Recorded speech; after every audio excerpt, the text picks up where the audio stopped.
नमस्कार। आपका अखबार के संग में आपका स्वागत है। मैं हूं प्रदीप सिंह। बहुत से लोग हैं जिनको इतिहास से बड़ी दिक्कत होती है और ख़ास तौर से इतिहास का सच बताया जाए तो और ज़्यादा दिक्कत होती है। लेकिन आप ये देखिए कि इतिहास में दरअसल भविष्य छिपा होता है। इतिहास आपको बताता है कि भविष्य अगर आपको बनाना है, सुधारना है तो क्या गलती नहीं करें। इतिहास आपको एक तरह से भविष्य के लिए सबक सिखाता है, बताता है कि किन गलतियों को नहीं दोहराना है या किन गलतियों को नहीं करना है। लेकिन कुछ लोग हैं जो इतिहास से या कहें किसी के अनुभव से सीखने को तैयार नहीं होते हैं।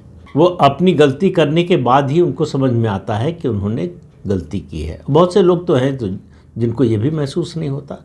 बात फिर से आज कर रहे हैं पश्चिम बंगाल की ममता बनर्जी की। ममता बनर्जी और उनकी पार्टी जो कर रही है। अब आप देखिए कि मैंने इतिहास का जिक्र क्यों किया, ये अभी बताता हूँ। पहले ममता बनर्जी और उनकी पार्टी क्या कर रही है पश्चिम बंगाल में, ये देखिए। पश्चिम बंगाल में ममता बनर्जी की पार्टी तृणमूल कांग्रेस दो नावों की सवारी करने की कोशिश कर रही है। मुस्लिम तुष्टीकरण के लिए पार्टी जानी जाती है, वही पार्टी की मूल पहचान है। अब पार्टी को लग रहा है कि ये मूल पहचान उसके लिए नुकसानदायक साबित हो सकती है, तो इसमें थोड़े बदलाव की ज़रूरत है। तो इसलिए आप देखिए ममता बनर्जी एक भव्य मंदिर भी बनवा रही हैं पश्चिम बंगाल में। तो उसका उद्देश्य ये है कि वो हिंदुओं के साथ भी हैं। याद रखिए, वो संदेश ये देना चाहती है कि वो हिंदुओं के साथ भी हैं और मुसलमानों के साथ ही हैं। ये जो फ़र्क है कि मुसलमान हमारे अपने हैं, हमारे कोर वोटर हैं, लेकिन हिंदू अगर हमारा साथ छोड़ देंगे तो हमारा कोर वोटर अकेले हमको नहीं जिता पाएगा। ये ममता बनर्जी को समझ में आ रहा है। और ये समझ में इसलिए आ रहा है कि भारतीय जनता पार्टी पश्चिम बंगाल में लगातार अपना जनाधार बढ़ा रही है। जब तक सीपीएम से चुनौती थी तब या कांग्रेस से चुनौती थी, तब तक उनके लिए ये समस्या नहीं थी कि वो हिंदुओं को अपनी ओर आकर्षित करने की कोशिश करें, क्योंकि मुस्लिम वोट बैंक पर केवल तृणमूल कांग्रेस ही नहीं, सीपीएम और कांग्रेस की भी निगाह। मुस्लिम वोट बैंक उनका भी एक समय में बड़ा कोर वोट रहा है। चाहे कांग्रेस की बात कर ले, जब 30 साल उसने शासन किया पश्चिम बंगाल पर, या सीपीएम की बात कर रहे हैं लेफ्ट फ्रंट की, जब 34 साल लगातार उन्होंने शासन किया। अब जो है 2011 से लगातार ममता बनर्जी का ये कोर वोट बना हुआ है। उनको 2011 में, 2016 में और 2021 इन तीनों चुनावों में हिंदू वोट की कोई चिंता नहीं हुई।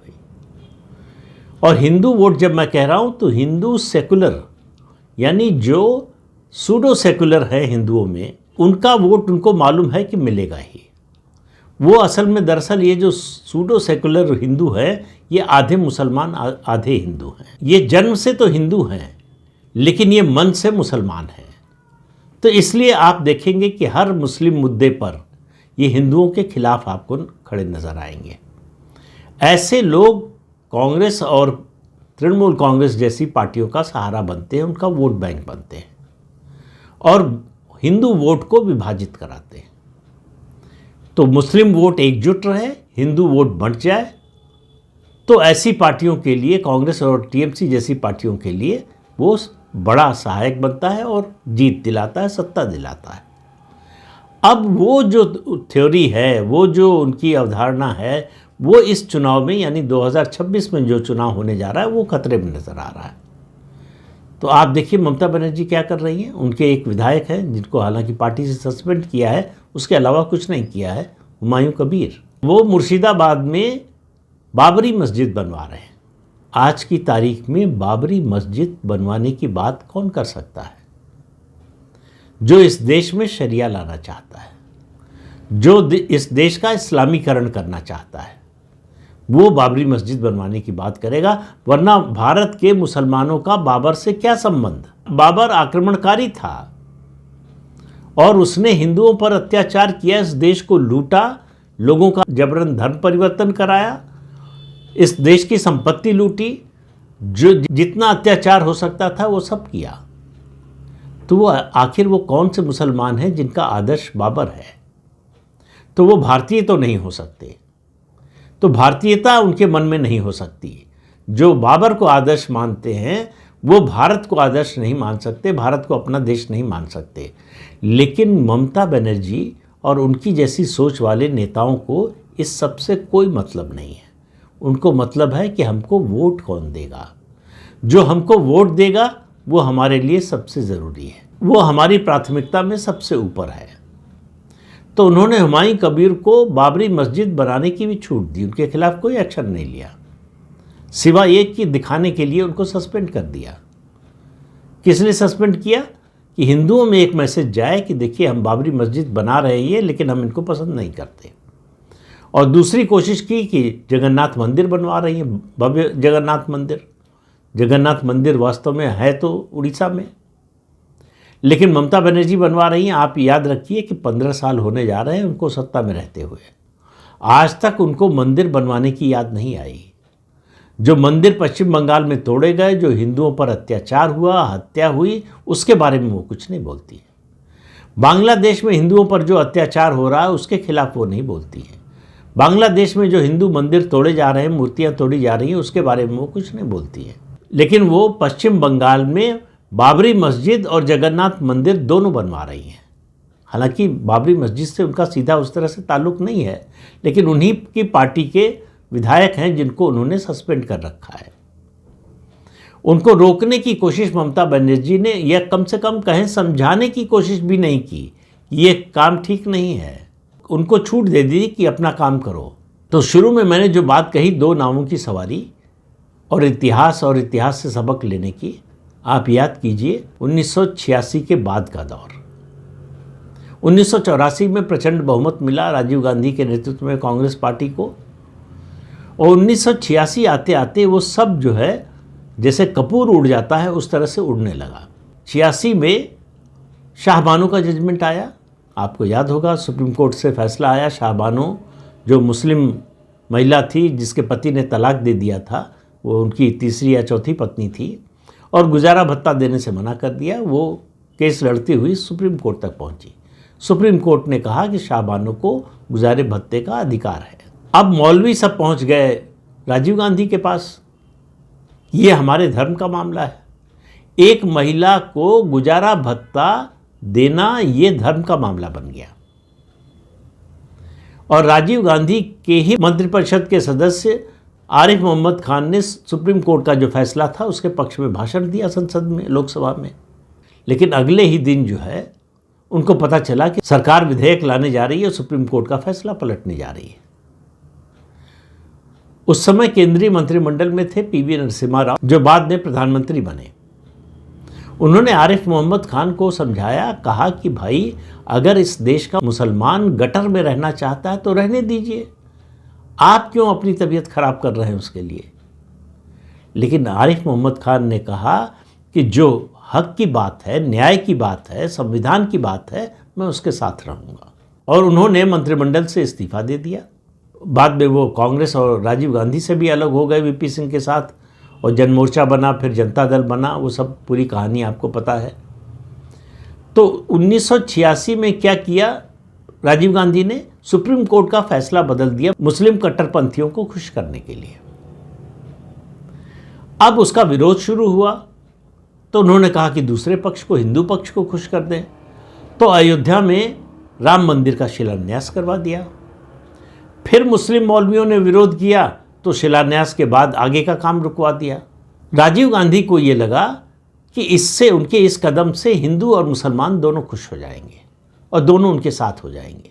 हुआ इसका ठीक उल्टा, दोनों नाराज हो गए, दोनों में से कोई खुश नहीं हुआ। वो एक तरह से बड़े आंदोलन की नींव उसने रखी, उनके उस फैसले ने। अयोध्या का आंदोलन, राम जन्मभूमि का आंदोलन, और उसकी अंतिम परिणति हुई अभी प्रधानमंत्री नरेंद्र मोदी के कार्यकाल में, जब अयोध्या में भव्य राम मंदिर का निर्माण हुआ। तो राजीव गांधी ने जो किया उसकी सज़ा कांग्रेस पार्टी आज तक भुगत रही है। 1984 और आज का दिन 2026 की बात कर रहा हूँ, आज तक कभी कांग्रेस पार्टी को बहुमत नहीं मिला लोकसभा में। प्रचंड बहुमत से बहुत दूर ये यात्रा है कांग्रेस पार्टी की इन 40 सालों में। तो इन 40 सालों में कांग्रेस पार्टी जो अधिकतम सीटें जीती 84 के बाद लोकसभा में, वो 206 सीटें जब उसको 2009 में मिली। उन 206 सीटों में भी बड़ा योगदान जो है वो मुलायम सिंह यादव का था, जब उन्होंने कल्याण सिंह से समझौता कर लिया और उत्तर प्रदेश का मुसलमान नाराज़ हो गया मुलायम सिंह यादव से और बड़ी संख्या में कांग्रेस के साथ चला गया। कांग्रेस को 21+1 सीटें आम चुनाव में 2009 के जीती और एक बाद में बाई इलेक्शन में जीती। 22 सीटें कांग्रेस लोकसभा की सिर्फ उत्तर प्रदेश से जीती।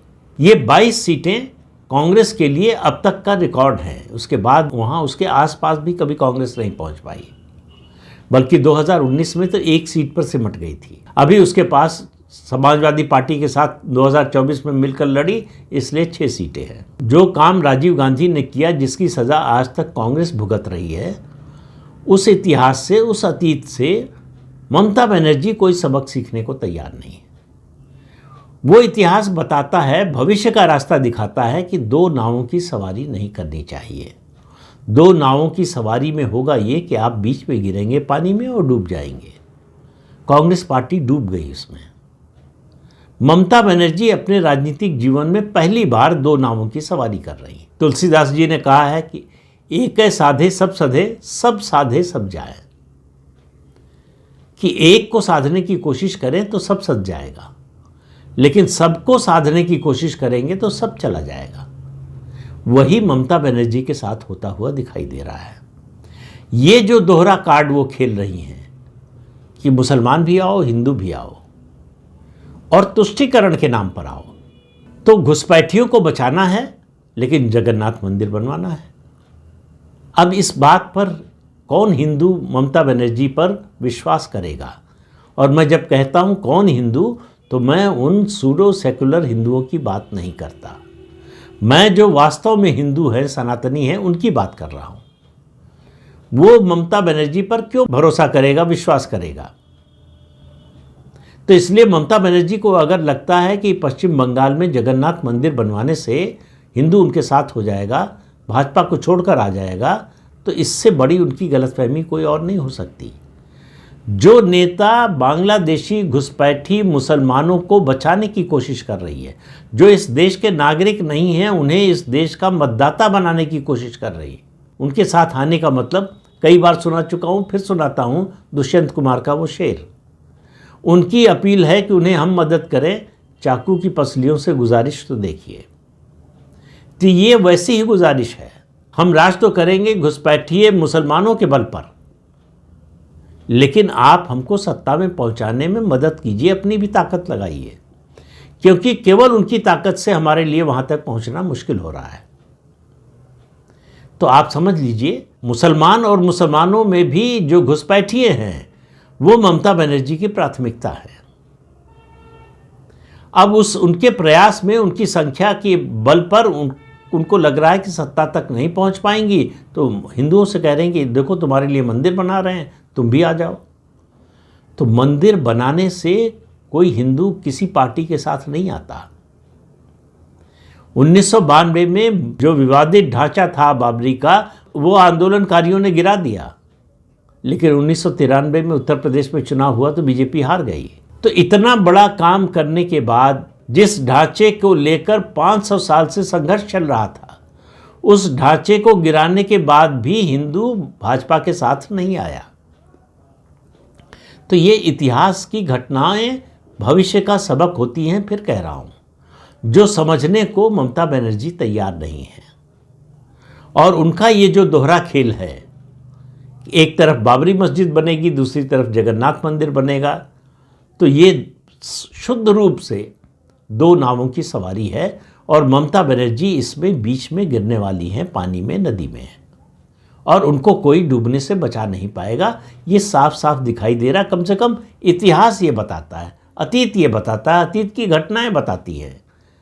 फिर कह रहा हूँ, याद कीजिए, कांग्रेस पार्टी 414 सीटों पर थी लोकसभा में, और वहाँ से घटकर 192 पर आ गई और आज 99 पर है।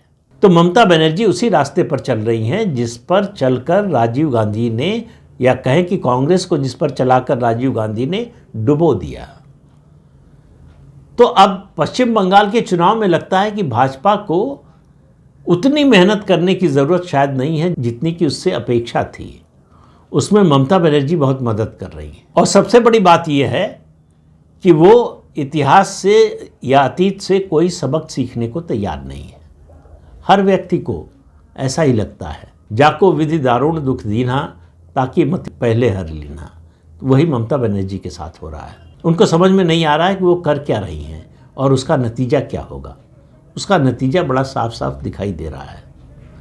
और अप्रैल के आखिर में या मई के पहले हफ्ते में जब विधानसभा चुनाव का नतीजा आएगा तो आपको स्पष्ट हो जाएगा कि ममता बनर्जी को भी स्पष्ट हो जाएगा कि उन्होंने कितनी भारी भूल की। लेकिन अभी उनको ये बात समझ में नहीं आ रही। उनको लग रहा है कि अभी ये उनका मास्टर स्ट्रोक है, दोनों को वो एक साथ खुश कर सकती है। तो ममता बनर्जी की ये गलतफहमी दूर होने में अब कुछ महीने का समय बचा है। तो इस अंक में इतना ही। अगले अंक में फिर मिलेंगे किसी नए मुद्दे के साथ। तब तक के लिए अनुमति दीजिए। आपसे अनुरोध है कि ये चैनल देखिए, शेयर कीजिए, लाइक कीजिए और सब्सक्राइब जरूर कीजिए। नमस्कार।